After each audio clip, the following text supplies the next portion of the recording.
Hello everyone, welcome back on our YouTube channel Failure to Success। आज की इस video में हम डिस्कस करेंगे भारत सरकार की एक महत्वपूर्ण योजना के बारे में जिसका नाम है जननी सुरक्षा योजना।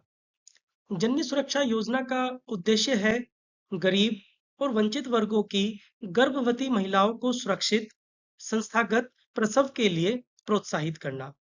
तो आज की इस वीडियो में हम जानेंगे कि इसके लिए क्या पात्रता होती है, क्या-क्या लाभ होता है और कैसे इस योजना का लाभ उठाया जा सकता है।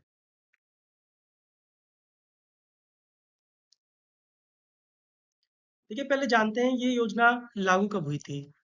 ये योजना लागू हुई थी 12 अप्रैल 2005 को under the national health mission. National health mission के अंतर्गत इस योजना को लागू किया गया था।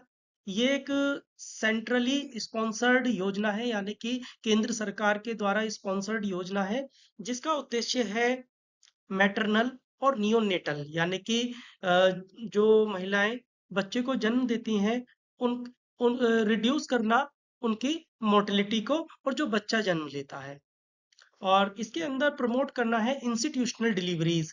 इंस्टीट्यूशनल डिलीवरीज यानी कि किसी संस्थागत जगह पर, जैसे कि कोई हॉस्पिटल हो सकता है, कोई नर्सिंग होम हो सकता है। इस योजना के अंतर्गत कैश असिस्टेंट प्रोवाइड कराया जाता है, जिससे कि महिलाओं को एनकरेज किया जाए कि वो ज़्यादा से ज़्यादा जो हेल्थ फैसिलिटीज़ हैं उनको यूज़ कर पाएँ आफ्टर चाइल्ड बर्थ और चाइल्ड बर्थ से पहले भी। अब इसके देखिए की फीचर्स जानते हैं कि इस योजना के जो फायदे फीचर्स क्या हैं। पहली चीज तो जो प्रेग्नेंट वुमेन है उसकी आयु 19 साल होना जरूरी है। दूसरी चीज, महिला जो है वो बीपीएल फैमिली को बिलोंग करती हो, लो पॉवर्टी लाइन को। एंड इसके अलावा एससी और एसटी को इसके अंदर इंक्लूड किया जाता है, यानी कि जो महिलाएं शेड्यूल्ड कास्ट और शेड्यूल्ड ट्राइब से बिलोंग करती हैं उन महिलाओं को इसमें इंक्लूड किया जाता है। अब देखिए, थोड़ा सा मैं आपको इसमें बताऊंगा। जो ये योजना होती है, केवल दो जीवित प्रसवों के लिए योजना का लाभ उपलब्ध है, यानी कि अगर आपके शुरुआती दो बच्चों के लिए, और वो भी जीवित बच्चों के लिए, इस योजना को आप का लाभ उठा सकते हैं। और इस योजना के अंतर्गत स्टेट को दो प्रकार से बांटा गया है। एक तो होता है लो परफॉर्मिंग स्टेट और एक होता है हाई परफॉर्मिंग स्टेट। तो अब थोड़ा सा जानते हैं, लो परफॉर्मिंग स्टेट वो स्टेट होता है जहां पर जो संस्थागत जो प्रसव होता है, यानी कि जो मेडिकल किसी नर्सिंग होम या हॉस्पिटल में डिलीवरी रेट कम होता है, उन स्टेट्स को हम लो परफॉर्मिंग स्टेट कहते हैं। तो एंड अगर कोई महिला अगर किस लो परफॉर्मिंग स्टेट्स के अंतर्गत आती है, तो वहां पर ऐसा नहीं है कि केवल बीपीएल या एससी एसटी को इंक्लूड किया जाएगा। वहां पर सभी गर्भवती महिलाओं को शामिल किया जाएगा लो परफॉर्मिंग स्टेट में। और लो परफॉर्मिंग स्टेट जैसे कि यूपी हो गया, मध्य प्रदेश हो गया, झारखंड हो गया, बिहार, असम, राजस्थान, उड़ीसा, जम्मू कश्मीर, ये सभी लो परफॉर्मिंग स्टेट्स में आते हैं। और यदि महिला हाई परफॉर्मिंग स्टेट्स के अंदर है, तो वहां पर वो महिलाएं जो बीपीएल और एससी एसटी कम्युनिटी को बिलोंग करती है उनको फायदा मिल पाएगा। और इस योजना के अंतर्गत एक खास बात और है कि इसमें जो आशा वर्कर होती हैं उनको भी इंसेंटिव मिलता है पर डिलीवरी के हिसाब से। और कवरेज की अगर बात करें इसकी, ये इम्प्लीमेंटेड है across all the states and union territories. जो अब मैं अभी जो फाइनेंशियल असिस्टेंट की बात कर रहा था वो किस प्रकार दिया जाता है, जैसे कि लो परफॉर्मिंग स्टेट में भी दो जगह है, जैसे रूरल और अर्बन। रूरल के अंदर 1400 रुपये मिलेंगे और अर्बन के अंदर 1000 रुपये मिलेंगे। देखिए, जो ये कैश इंसेंटिव है ये डायरेक्टली अकाउंट में ट्रांसफर किया जाएगा जो महिला है, गर्भवती महिला है, उसके अकाउंट में आफ्टर डिलीवरी, यानी कि डिलीवरी के बाद। हाई परफॉर्मिंग स्टेट्स में जैसे कि दिल्ली हो गया, ठीक है, मुंबई हो गया, जो बड़े स्टेट्स हैं वहां पर रूरल एरियाज के अंदर 700 रुपये और अर्बन एरिया के अंदर 600 रुपये दिया जाता है। अब इसमें एक चीज और है, जैसे कि दिल्ली एक हाई परफॉर्मिंग स्टेट्स है, तो वहां पर जो कैश इंसेंटिव है वो इन हैंड भी दिया जाता है।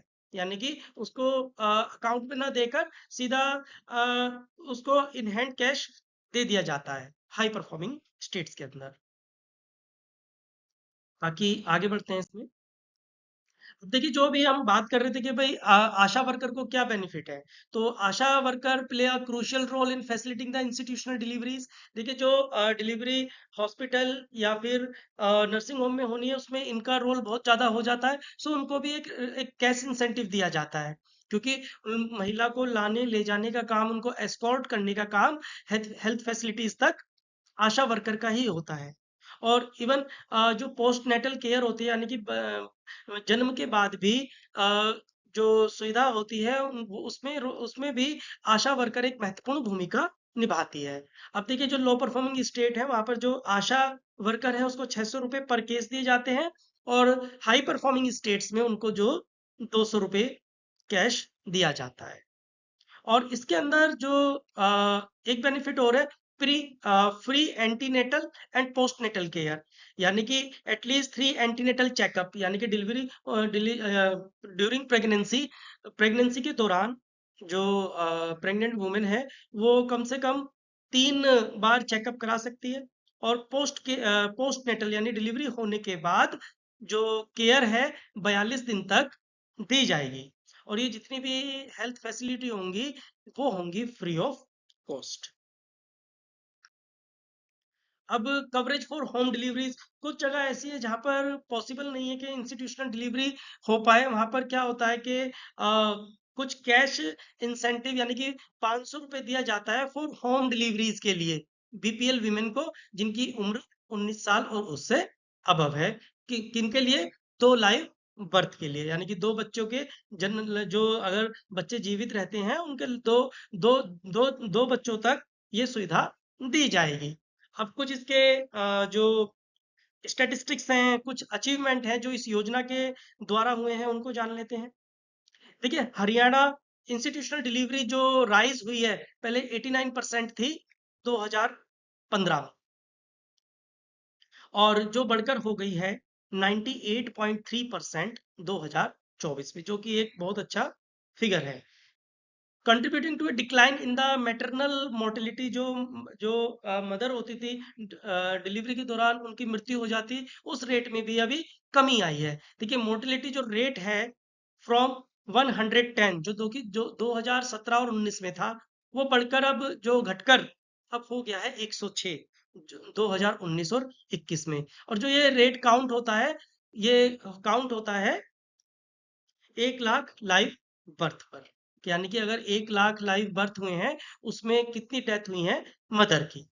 और अगर नेशनल लेवल पर इम्पैक्ट की अगर आप बात करते हो, तो इसमें इंस्टीट्यूशनल डिलीवरी का रेट जो है अक्रॉस इंडिया इंक्रीज हुआ है, जो कि अब हो गया है 80 to 88% इन 2024। अब थोड़ा सा जान लेते हैं कि डॉक्यूमेंट्स की क्या क्या जरूरत पड़ेगी अगर आपको इस योजना का लाभ होना है। तो एक तो बीपीएल कार्ड होना चाहिए, आधार कार्ड, जाति प्रमाण पत्र, बैंक खाते का विवरण, और इसके अलावा अस्पताल से जो डिस्चार्ज स्लिप होती है या फिर जन्म प्रमाण पत्र से भी काम चल पाएगा। अब